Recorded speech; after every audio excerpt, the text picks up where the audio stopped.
Hi, my name is Sam from Media. We're here on a run today with professional boxer Nathan Russo. You right? Yeah, I'm good, thank you, mate. How about you? Yeah, not too bad. A bit tired, but yeah. Understandable, understandable. It's early, it's early.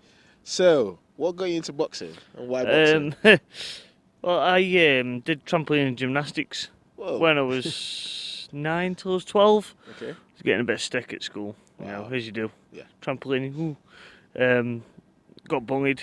Everyone will say it wasn't bullying, but when you get ridiculed in front of everyone and get singled out, it is. Mhm. Saw Amir Khan at the Olympics, thought, I won't try boxing. So my granddad, God rest his soul, he's passed away now, bless him. Um, Took me to the gym where I knew someone, and if I'm honest, I was only going for obviously get my own back on everything that picked on me. Never ended up doing that. I found out I was pretty good at it, so I just carried on. That's it. That's a very interesting story right there, you know? Yeah, it's not obviously it's just a start. Yeah. So 100%. So, how long have you been boxing for? 17 years in November. Yes, 85 amateur fights, Okay. Okay. 155, and then 74 semi-professional. Mhm. 168 knocked out 62. What's your record? You're the guy. It's alright, I've had two professional fights now, Okay. but I had a bit of a blip about 7 years ago getting for my licence. Okay. Well, the British Boxing Board, I'm with the Bieber now, so Okay. that changed. What was the blip, if you don't mind me asking? I went for my medicals, 7 years ago. Christ. Failed my MRI brain scans. Got told I'd never box again. Went on a downward spiral, went from 9 stone 9 up to 15 stone in 6 months. Yeah. Got offered a semi-professional fight because obviously unlicensed at the time. Went from 15 stone down to 13 stone in 2 months. Fought, knocked it back, tried again for my licence, got turned back down. Went to the hospital, got passed by 9 of the UK's best neurologists, got all the paperwork still on my email. Still got turned down. Found out I could go with the NBC, which is now Bieber. Yeah. Turned to them. Had a fight 3 years ago as a pro. Poor management, couldn't get me fights after that. Oh. Obviously, in the run up from failing my medicals to now, Yeah. my mental health has been Tough. very, very, very, very horrible. Oh. To the point where I've been in a dark place. It all started from a young age, really, from the age of 10. Oh. Nana passing away. Then obviously something happening when I was younger, not being offered any counselling by the courts or the police. To obviously my boxing, which is my life and blood. Then just getting a pro fight, Yeah, it's quite difficult. getting let down for fights after that. Now my support's ridiculous. I've got none pretty much. I've got about 20 people that won't come in fights. Yeah. So I have to dip into my own pockets for my fights now, so it's just hard. But yeah, I've been a very, very dark place. Obviously, a lot of people will be, oh yeah, mental health. It's like a fashion statement to some people nowadays, but It's terrible, isn't it? When they yeah, do it's awful. So obviously, Tyson Fury, he's in the papers because he's big time, Yeah. isn't he? Big time. He's got mental health. that. Stabbed on him, so But all the little guys get forgotten about. There's a lot of boxers that suffer with mental health, and there's loads of different reasons. I'm just trying. Boxing's like my safe place, so the only time I haven't got PTSD and anxiety, which is what I've got, and slight social anxiety, is at boxing. Because outside of boxing, I feel like I don't fit in with anyone. I never have. And I'm not massively social because me anxiety kind of stops me at times. Yeah. Depression keeps me in my house at times, and boxing's the only place I go at the moment. But I'm just getting back in touch with friends after cutting everyone off for years. But it's just getting my sport back up. Gradually. Yeah, slowly. Yeah. So, what would you say is your favorite part of the sport so far? Or the boxing aspect of it? It sounds really weird, but I quite like hurting people. Yeah. I quite like hurting people and knowing I can take a dig and I can hit them more than they can hit me. So I'm not an horrible person either, but it's like my mum says when she comes watch me. She says I'm like Jekyll and Hyde. Yeah. Like a fluffy bunny rabbit outside of boxing, Yeah. and then I'm like a pit bull when I'm fighting. It's really weird how I can just change like that. My dad says exactly the same. He says my biggest and worst trait in boxing is I'm fearless. I'll fight anyone, don't care. He says so. He's my biggest critic as well, and I just want to make my mum and dad proud more than anything. I'm not bothered about. I won't make myself proud, but it's more making my mum and dad proud because I've been difficult from a young age with my parents, just always being, But I look up to them. I don't show it at times because I can be a bit of a pain in the backside, but I do. I love them to bits. I just want to do them proud. I want to show people that have always doubted me over the years I can do something with it. But like I say, my dad, biggest critic, and it sounds stupid, but when my coaches tell me I've done okay, but I could have done this right or that right, it sinks in, but at the same time it goes in one ear, not the other, and I go straight to my dad. Yeah. Because my dad's known me from when I started when I was 11 years old, and he knows me inside and out. And yeah, so listen to me. It sounds horrible, and I don't mean it's just obviously what I'm used to, but I listen to my dad more than anyone. But yeah, I just want to show my mum and dad and people that have always doubted me and people that come up to me when I go out and like, oh, Nath, how's your boxing going? I'm like, yeah, it's good, it's getting alright. I'm fighting again, such and such. Oh, come watch and message me. You message him. So I know some people got family commitments, and I understand that some people got kids. I'm 27. I'm at the age where most people my age have got kids, and apart from myself, obviously. But like when these people that haven't got those commitments, oh yeah, I'll come watch you fight, but I ask them if they want a ticket, say, oh, I don't know, money's tight, and then on the same night I'm fighting, I'll see them posting pictures of them uptown, and they're spending 250 quid up there when it's 35 quid for a ticket. I know it's Derby, but it's a good night out in Derby. You can get a hotel for 35 quid. I'm not blaming anyone, but if the people aren't getting... It's not so much like I'd just rather people just be honest with me and say, listen, I don't know if I'll be able to come in fights because it's in Derby. But I'd rather them say that rather than say, oh, I'll come watch you next time you fight. So I'm thinking, oh yeah, I got 2 ticket sales there. But no. So at the moment I'm chasing my own tail. I can't sell enough tickets to pay for because basically for home shows, obviously my ticket sales go to pay for my opponent, pay for the board. Anything after that I get to keep. Obviously my 30 tickets my limit for pay for my opponent's the board. I can't even sell 30 tickets, so I'm having to dip into my own wages to put it in because the support's not there, and it breaks my heart. But what can I do? Obviously, when I went for Turn Pro 7 years ago, I sold 197 tickets for my pro debut for Find Out on the day I'd failed my medicals. All those ticket sales disappeared. Every single one. Even White Collar for fights in Stoke, I couldn't even sell 50 tickets, which, like I say, it breaks my heart more than anything, but what can I do? I can't do anything about it. I blame myself as well as obviously medicals and all that. I blame myself for being in and out of the sport, so boxing for 2-3 months, 6 months or whatever, having 6 months off. I blame myself because if I was consistently in the sport, I might have a bit of a better following.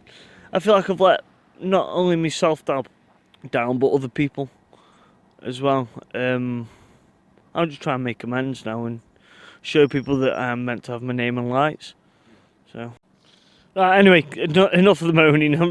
That bit's behind me. Yeah. I know, obviously, at some point, sport will come back. So, all I'm getting focused on now is my boxing. That's my main priority. Then, obviously, after that, it'll all fall into place. So, could you tell me about your professional fights? Yeah. God, when was my first one? That was April 16th, 2015. I boxed in Liverpool. I boxed a kid called James McDonald. Oh, you remember his name? Yeah. Yeah, consider I get punched in the air. Yeah, Yeah. I can. Recall those. Yeah, I can remember. Yeah. First round actually. Wow. I was on a split ticket deal, but I was stacked against winning. Hmm. Apparently, this kid was supposed to be really good. Hmm. Um, Apparently. but yeah, apparently, and he wasn't too bad. But I don't know what got into him. He was 6'2", and Wow. I'm only 3 foot and a fag end. So, you know, as soon as the fight started, he crouched down to my level. And Classic mistake. Classic mistake, that one. yeah, it really confused me. So I just boxed him. Obviously the video footage I've got on Facebook, which I can't draw off my Facebook for some reason. It shows just a minute of the fight, Yeah. and when I knock him out. But I dropped him heavily previous. Yeah. But yeah, I can remember it clear as day. He always held his right hand, so every time he was going for his right hand, he'd drop his hand before he threw it. Yeah. So as I knocked him out, I'd hit him with a straight left because I'm southpaw, I'm awkward. The first one I threw a straight left, and he cocked his right hand, so I just stepped across and threw my left hand, and that was it. He was out for the count. He fell through the ropes, smashed his head off the judge's table. Wow, you done it one. Yeah, I go to Murder. I go to the hospital after. Oh wow. So You're very proud of that one. I was, yeah, but everyone asked me if I felt bad about hurting him so badly, and I said no. That's what we do. When you sign on that dotted line saying I'm a professional boxer, you know, you've signed up for say, right, I could get really hurt and I could get punched in the head, so it comes with the job. As stupid as it sounds, it comes with the job. It's like when you're driving a crane, if that crane snaps, you know, it comes with the job. Yeah. You sat up there, you're knackered. Yeah. So yeah, it's just dangerous job. Second fight was April the 6th this year, actually, at Queen's Hall, Derby, where we are now. Well, so where we are now, we're at Derby County, but in Derby. A boxer guy called Michael Kelly. Very, very seasoned, actually. Very seasoned veteran. He boxed Frankie Gavin. Apparently, he's boxed Cal Brook as well and took him 8 rounds. Again, me, vicious, horrible, like Mr. Hyde, Dr. Jekyll's Hyde, come out where I like, yeah, I went like a pit bull, again, as my mum describes me. Yeah. Lovely. First round, just started feeling him out with my jab, planted one on him, hurt him. Then I just kind of smelt blood and decided to just go for the kill. And obviously not literally killing, because that's just weird. Yeah. No, but I hit him, and it just seemed like every time I hit him, I just felt his energy sap. Now, I don't think I'm heavy-handed, but apparently I am. I don't know. I don't really judge myself. I let other people do that for me. But yeah, I hit him. And he ended up pulling out with suspected broken ribs, which is quite good considering apparently he'd taken Cal Brook 8 rounds. Yeah. He went 5 rounds with Frankie Gavin. He couldn't even go 2 rounds with me, so that's quite good. So on to the next one, 21st September. Without a doubt, my Pitbull side's going to come out again because I've got little man syndrome. Everyone I fight is taller than me, and it sounds horrible, but I've got little man syndrome, as I said, and I just like hurting people that are bigger than me. I don't know why. I think it's just a pride thing.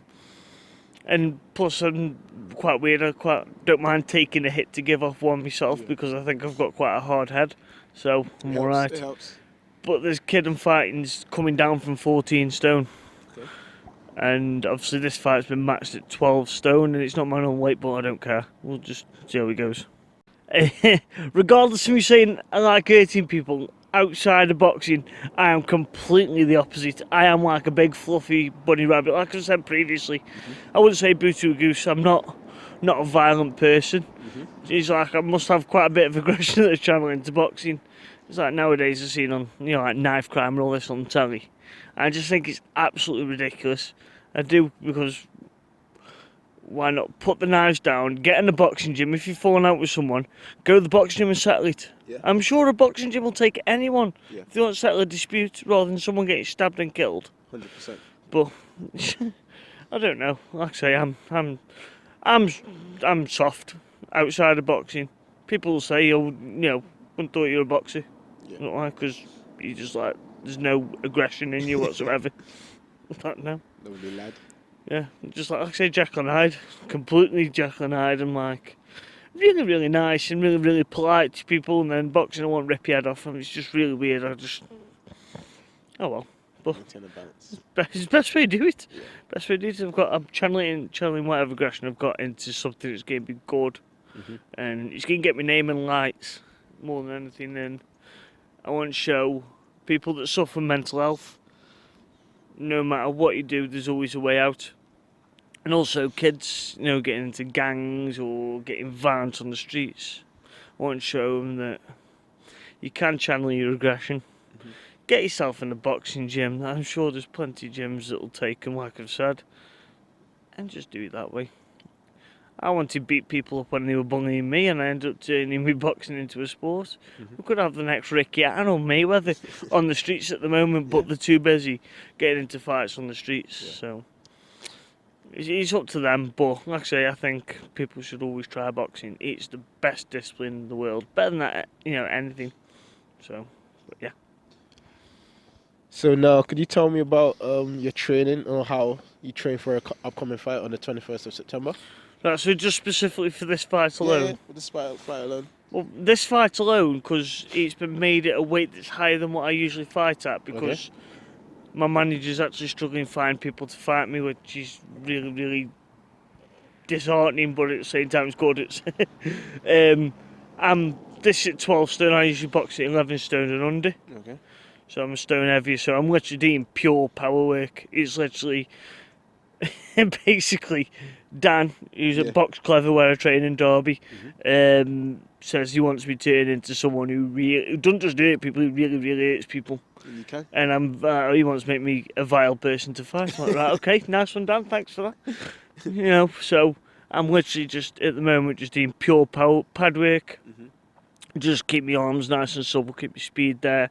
But I'm also doing a lot of power work, so for my punch power.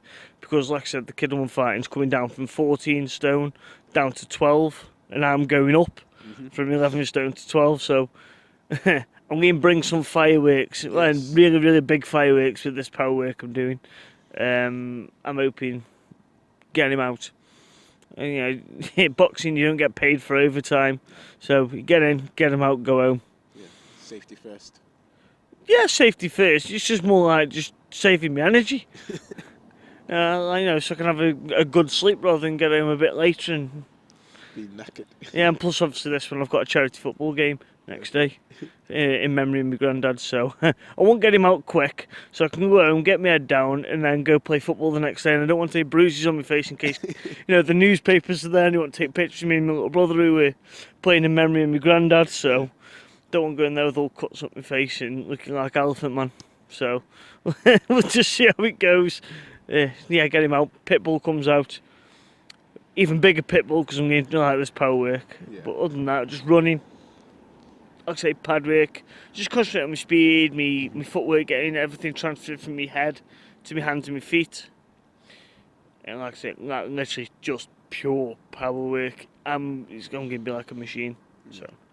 So, Nathan, would you like to send any messages to your fans out there? Yeah, to the fans that I've already got, and the fans that I want to gain in the future, or I want to thank everyone that's pays attention to my posts on social media. It means a lot to me, and to those of them that have bought tickets, from the bottom of my heart, I want to thank them, because without them, I wouldn't be able to box. So it's a business more than a sport. But I'm not going to let anyone down, ever. And whoever buys tickets now, I'd love for them to follow me all the way to the top until my name's in lights. And I will be Stokes' first world champion. I can guarantee that. So thank you very much. From Media, it's Samuel Okerenta. If you like what we're doing, stay tuned and have a blessed day.